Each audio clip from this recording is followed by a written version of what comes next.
Nicky Hawkins just come back from Craven Cottage virtually. It was West Ham 0, Fulham 0. Probably a point we didn't deserve, Hefs. No, not at all. We didn't deserve the point. I don't think just weren't at the races today for some reason, especially after such a positive performance midweek against Aston Villa.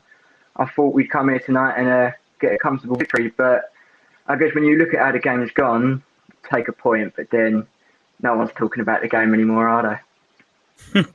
No, there's a couple of talking points. We'll get through to them.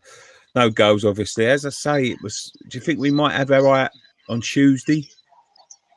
I think there's definitely a possibility for that. He made a few substitutions that definitely look that way. Like Antonio, you always get worried when you see him come off. Hopefully he's all right, but hopefully it was just a precaution for Tuesday.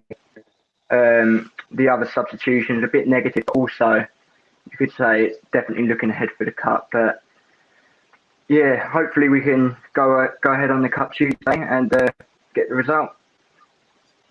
Well, it's going to be a bit of an uphill struggle. It looks like we may be missing Thomas Souček if they don't decide to appeal. The Mike Dean show, wasn't it? This is what I've said, Nicky. It's a joke because that decision right there potentially could ruin our season. If it doesn't get rescinded, he's out for 3 games, and this is the FA Cup game. If we go out the cup and we have a downhill patch in the league, our season's over. I can't. Honestly, in my opinion, that is one of the worst decisions I've ever seen in football, ever. Purely based on the fact that the opposition striker has told himself that it's not intentional. But as you said, the Mike Dean show is a bit of a boring game, and he goes over to the monitor, and you know, everyone that knows football, pundits, fans, ex-players, anyone in the game will know that is not a red card, let alone a foul. But you know what he's like. He'll go over there, he'll do his little walking, he'll whip his card out, and no one's talking about the football. He's the number one thing trending on Twitter.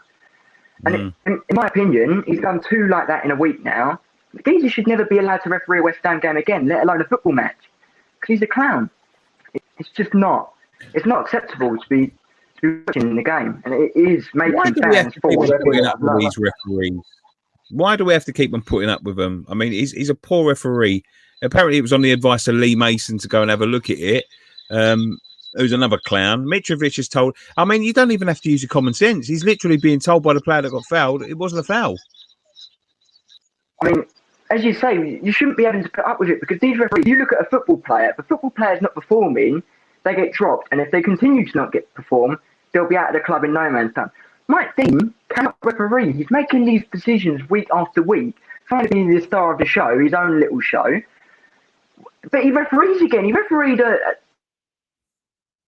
in midweek, got a decision, and he's refereeing again tonight. Everyone that sees who the referee is knows that he's like that. The geezer should not be allowed to referee, and fans should not have to put up with this anymore because it is ruining the game completely.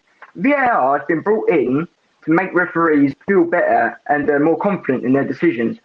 VAR is actually making them look worse because they've now got the angles, they've got all the video angles. Everyone watching TV, me, you, West Ham fan, another football fan, will look at that and know that it's not a red card. Yet watching this, what did he watch it about 30 times? And he still made the decision that everyone will disagree with. I cannot get me around it, Nicky. No worries, Hes. Thank you so much for joining us, mate. Really appreciate it. Cheers. Cheers, bud.